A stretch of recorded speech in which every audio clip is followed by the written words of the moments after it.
আউলিয়া হাক্কুন, আল্লাহর ওলিদের কারামত কেমন একটু লক্ষ্য করুন, খেয়াল করুন।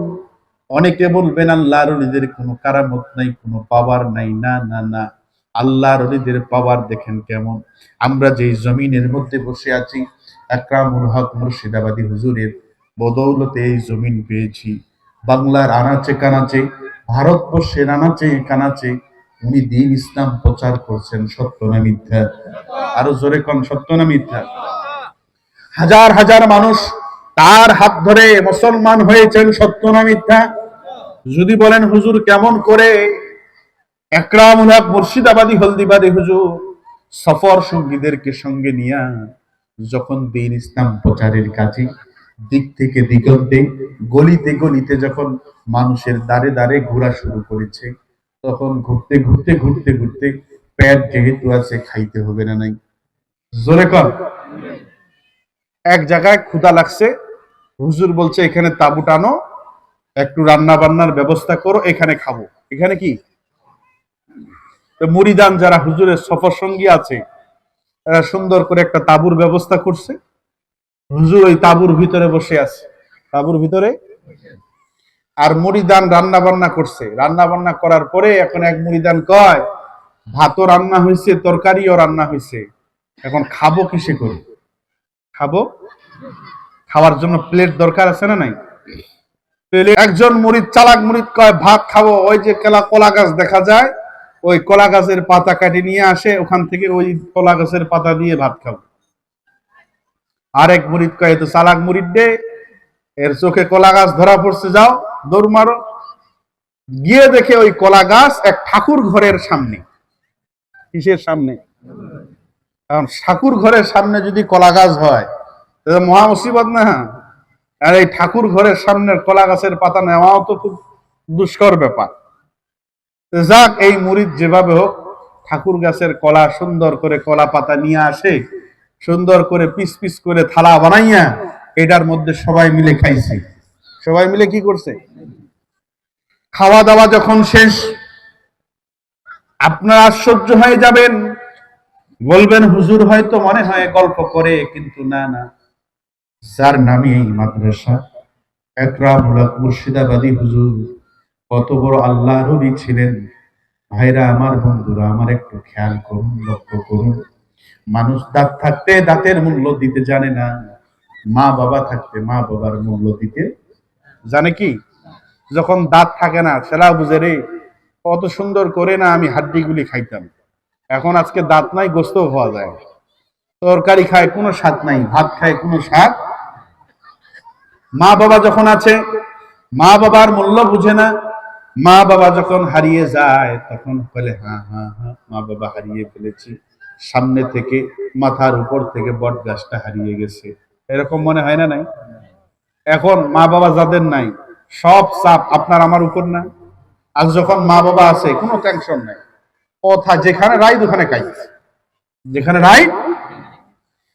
ভাইরা আমার, বন্ধুরা আমার, এজন্য মনে করবেন হয়তো হুজুর গল্প করে না না, আকরামুল হক মুর্শিদাবাদী হুজুরের জীবনীর মধ্যে এসেছে। ওনার জীবনীতে যদি লেখা যাইতো, হয়তো জীবনী লেখে শেষ করা যাইতো না। এত অলৌকিক ঘটনা তিনি দেখিয়ে গিয়েছেন, এত কারামত দেখিয়ে গিয়েছেন, যেটা অকল্পনীয়।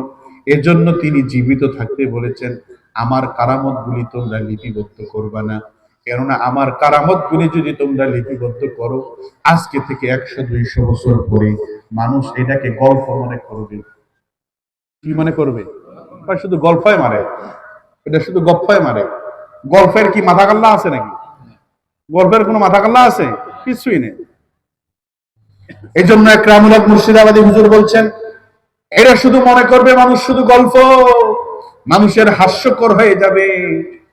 তোমরা আমার জীবনী লেখবা না। ভাইরা আমার, বন্ধুরা আমার, যখন হুজুর সহ সবাই মুরিদান গুলি ওই প্লেটের মধ্যে পাতাগুলি বানাইয়া, প্লেট বানাইয়া যখন খাইছে, খাওয়া দাওয়া সব শেষ, যখন পানি টানি দিয়া হাত শুধু ধুইছে, একজন নয়, দুইজন নয়, সেই গ্রামের শত শত হিন্দু মানুষ হুজুরের সামনে আসছে। এখন হুজুরের কাছে সমস্ত এলাকার হিন্দু প্রবীণ মানুষরা আসছে, এসে বলে হুজুর আমরা শুনেছি আপনি হলদিবাড়ির হুজুর, আপনি একরামুল হক মুর্শিদাবাদী হুজুর, আপনি আওলাদ রাসূল। যদিও আমরা বিধর্মী মানুষ আপনাকে সম্মান করি, কিন্তু হুজুর একটা আপনাকে বিচার দেওয়ার জন্য এসেছি। কয় বিচারখানা কি? কয় বিচারখানা হলো আমাদের ঠাকুর ঘরের সামনে একটা কলা গাছ আছে। কি গাছ? আরো আস্তে করো। আমাদের ঠাকুর ঘরের সামনে একটা কলা গাছ আছে। এই কলা গাছের পাতাগুলি কেটে আপনার মুরিদান সফর সঙ্গীরা নিয়ে এসেছে, কাউকে বলে আনে নাই। সেটা তো আমাদের ঠাকুরের জন্য ওয়াকফ করে দিয়েছি, সেটা নিয়ে এসেছে হুজুর। এটা আকরামুল হক মুর্শিদাবাদী, আলে রসুল, আওলাদে রসুল যখন বললেন বাবারা আমার, আমি একটু আমার মুরিদানকে জিজ্ঞাসা করিনি তারা কেমন করে নিয়ে এসেছে। একজন মুরিদকে ডাক দিয়ে কয়, মুরিদ আমার, তুমি কি কলার গাছের পাতা নিয়ে এসেছো? কয়, হ্যাঁ হুজুর, কলা গাছের পাতা নিয়ে আসছি। কয়, তুমি কেমন করে নিয়ে এসেছো? কলা গাছের পাতা যখন তুমি নিয়ে আসো তখন কি তুমি কাউকে বলো? হ্যাঁ আমি নিয়ে এসেছি। কয়, কেমন করে নিয়ে এসেছো? ওই যে কলা গাছের নিচের মধ্যে ঠাকুরের ঘর আছে, ওই ঠাকুরকে বলে নিয়ে এসেছি। হুজুর এবার ওই হিন্দু সমাজকে ডাক দিয়েছে, ও হিন্দু ভাইরা, আপনাদের ঠাকুরকে বলে আমার মুরিদ কলা গাছের পাতা নিয়ে এসেছে। একরামুল হক মুর্শিদাবাদী হুজুর বলেন, এ ঠাকুর, ঠাকুর রে, আমার মুরিদ তোমার কলা গাছের পাতা নিয়ে গেছে। বলো তো মুরিদ কি তোমাকে বলে নিয়ে গেছে না যায় নাই? সমস্ত মানব স্তব্ধ হয়ে আছে। ঠাকুর কি কোনোদিন কথা বলে?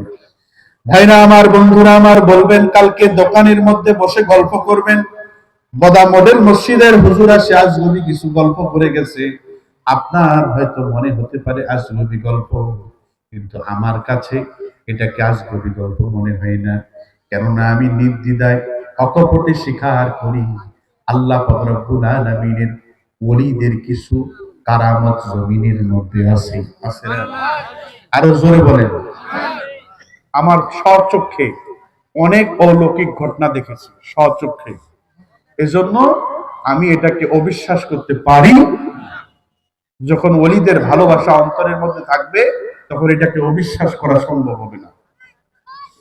সমস্ত মানুষেরা যখন চেয়ে আছে হলদিবাড়ি হুজুর ঠাকুরের সাথে আজকে কথা বলবে, ঠাকুরকে বললেন, ঠাকুর রে, আমার মুরিদ তোমাকে বলে কলা গাছের পাতা নিয়ে গেছে না? মানুষগুলি চাতক পাখির মতো চেয়ে আছে। হঠাৎ করে ভাইজানেরা আমার, বন্ধুরা আমার, অপর দিক থেকে ওই ঠাকুর, যেই মাটির ঠাকুর, মাটি দিয়ে বানানো, সেই বানানো ঠাকুরটার জবান আল্লাহ খোলাই দিয়েছে। আর জোরে কন্যা আল্লাহু আকবার। ইয়া রাসূলুল্লাহ, ইয়া রাসূলুল্লাহ। নবী চাই কি চাই না? ওলি চাই কি চাই না? আল্লাহ কবুল করুক, বলি আমিন। অপর দিক থেকে জবান খুলে গেছে ঠাকুরের।